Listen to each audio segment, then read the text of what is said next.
Hi, I'm Matt. I'm 58 years old and I'm chasing 4 watts per kilo.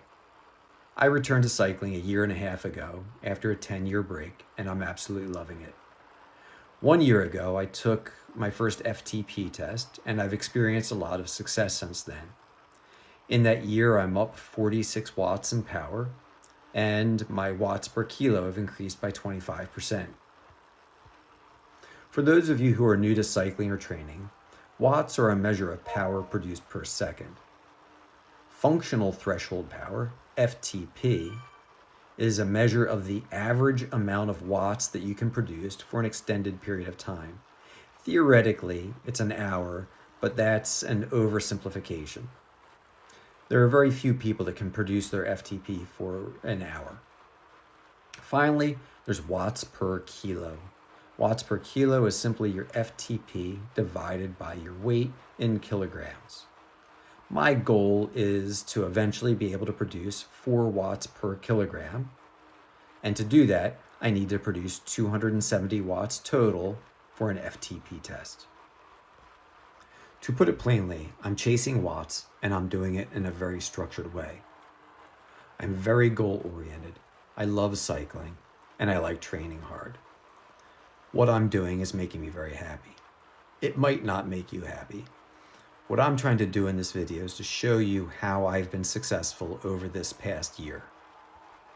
There are tons of great reasons to ride a bike, and most don't require an FTP test or formal training, and they're all legitimate.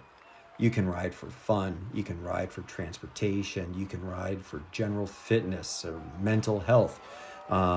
You might want to join competitions and to do races. All of them are totally legitimate and you can ride for more than one reason. I'm riding because I want to live forever and I want to beat 30-year-olds. Do you even need a formal training program? If you're riding for enjoyment or commuting to work, you might not need one at all. If your goals are general fitness and weight loss, a training program might be a help, but strictly might not be necessary. But if you're training for competition, or if you have very specific goals in mind, a strict training program are going to have huge advantages. I'm no stranger to training. I was a competitive runner from junior high school through college, but cycling training is a different beast and required a lot of new learning. Most of my knowledge about cycling training has come from right here on YouTube. I voraciously watch YouTube coaches and have gained most of my knowledge here. But having said that, I'm not a coach and I'm just relaying to you the training program that has helped me reach my level of success that I've achieved so far. By the way, in the background, you're going to see me taking a very chill Zwift ride through the pixelated city of Richmond, where I went to college, by the way.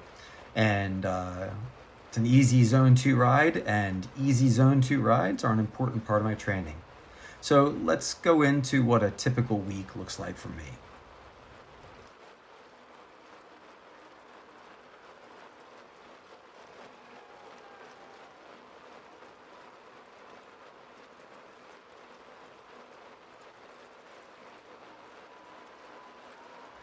I start my training week on Monday with tempo or sweet spot intervals.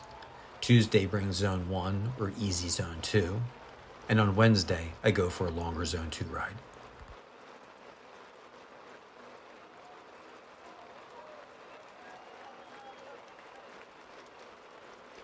On Thursday, I hit threshold or VO2 max intervals. Friday brings another Zone 1 or easy Zone 2 day. Saturday, I do 3 or 4 hours of Zone 2, and Sunday is a full rest day. Next, I'll touch on each of those days in greater detail. Monday is tempo or sweet spot day. Tempo training takes place in upper Zone 3 or lower Zone 4, just under my FTP. The goal is to improve fatigue resistance, enabling me to push harder for longer periods of time. You can see that tempo intervals are long intervals of 8 to 20 minutes. Between each interval, I get 5 to 6 minutes of rest. The goal is to get in 40 to 48 minutes of training near my FTP. What percentage of FTP am I looking for? Early in a training block, I'll shoot for the lower percentages, while late in a training block, I'll go for the higher percentages. By the way, when I talk about a training block, I'm talking about a 4 to 5 week period where the first 3 or 4 weeks include increasing levels of intensity, and the last week is a recovery week of Zone 2 rides and maybe some light intervals. 4 days a week, I focus on Zone 2. I'm not going to do a deep dive on Zone 2 with you right now. There are perhaps a million videos on YouTube extolling the virtues of and explaining the science behind Zone 2. I'll leave it at Zone 2 building a base of your endurance without overly stressing your body. To get the maximum benefit out of Zone 2, you want to stay in Zone 2. Constantly surging into Zones 3 and 4 will decrease the benefit of Zone 2 training, while also destroying the much-needed recovery of your easy days. Your body needs time to recover and adapt. I occasionally hear people bad-mouthing Zone 2 as boring. I don't know. Sometimes a chill Zone 2 ride is just what the doctor ordered. And look, if you don't want to do Zone 2, don't do it. Get out, have fun, blast up hills, and race your friends to township signs. Have a great time.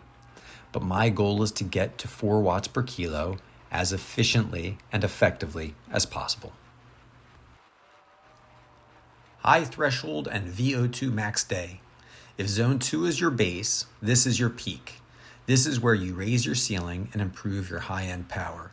Unlike tempo day, now we're doing intervals above our FTP. There are many, many variations of these interval workouts. I'm just showing 3 that I commonly use.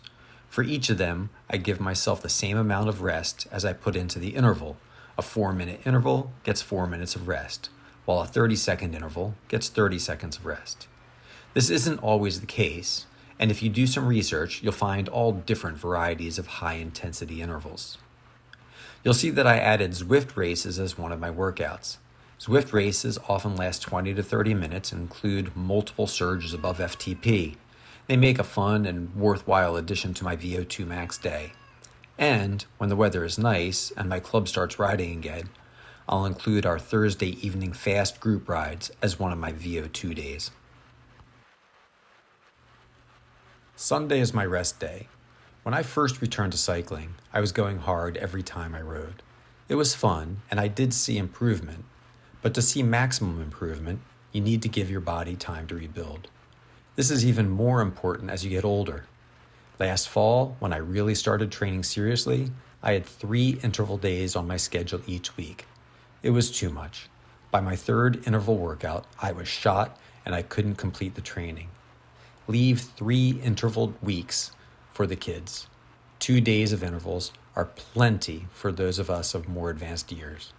Respect your rest day and keep your Zone 2 Zone 2 if you want maximum improvement. Ultimately, there are 4 tenets to my training philosophy.